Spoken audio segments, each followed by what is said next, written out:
Hello everyone, আসসালামু আলাইকুম। Welcome back to my channel MS cooking স্টুডিওতে। আজকে আমি রেস্টুরেন্ট স্টাইলে স্পাইসি চিকেনের একটা রেসিপি তৈরি করে দেখাবো। এখানে 500 গ্রামের মতো আমি চিকেন নিয়ে নিয়েছি।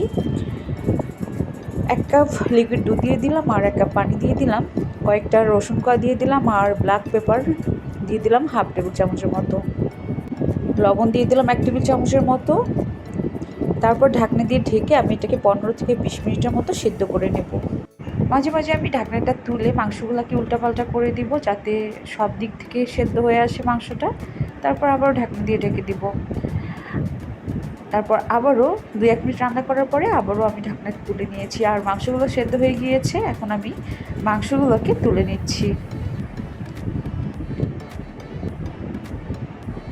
সবগুলো মাংসকে তুলে নিয়ে আমি মাংসগুলোকে সাইডে রেখে দিব। অপরদিকে একটা প্লেটের মধ্যে 1 কাপের মতো ময়দা নিয়ে নিয়েছি, আর এখানে রসুন গুঁড়া, আদা গুঁড়া, ব্ল্যাক পেপার, গোলমরিচ গুঁড়া দিয়ে দিব। পরিমাণটা নিচে মেনশন করে দিয়েছি, লবণ সামান্য দিয়ে দেবো, এটাও পরিমাণ মতো। তারপর সবগুলোকে একসঙ্গে ভালো করে মিশিয়ে নিতে হবে, এটাও সাইডে রেখে দিব। এখন আমি এখানে পাউরুটি গুঁড়া নিয়ে নিয়েছি, একটা করে চিকেন নিব। ময়দাগুলোর মধ্যে আমি এটাকে সস করে নেব।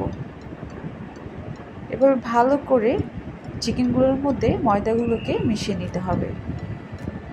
পানির মধ্যে ভিজিয়ে নেব। এখানে আমি ঠান্ডা পানি নিয়ে নিয়েছি। তারপর তুলে নিব। নিয়ে আমি পাউরুটির গুঁড়াগুলোর মধ্যে এভাবে লাগিয়ে নিচ্ছি। পুরো চিকেনটার মধ্যে এভাবে লাগিয়ে নিতে হবে, আর হাত দিয়ে চেপে চেপে লাগিয়ে দিতে হবে। এভাবে আমি সবগুলো চিকেনকে রেডি করে নিলাম। চাইলে এভাবে ডিপ ফ্রিজও রেখে দিতে পারবেন, মাসখানেক ভালো থাকে।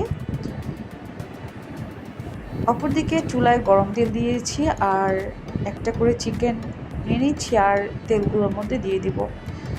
চুলার হিটটা লো হিটে রেখে চিকেনগুলোকে আমি একটু ব্রাউনি করে ভেজে নিব।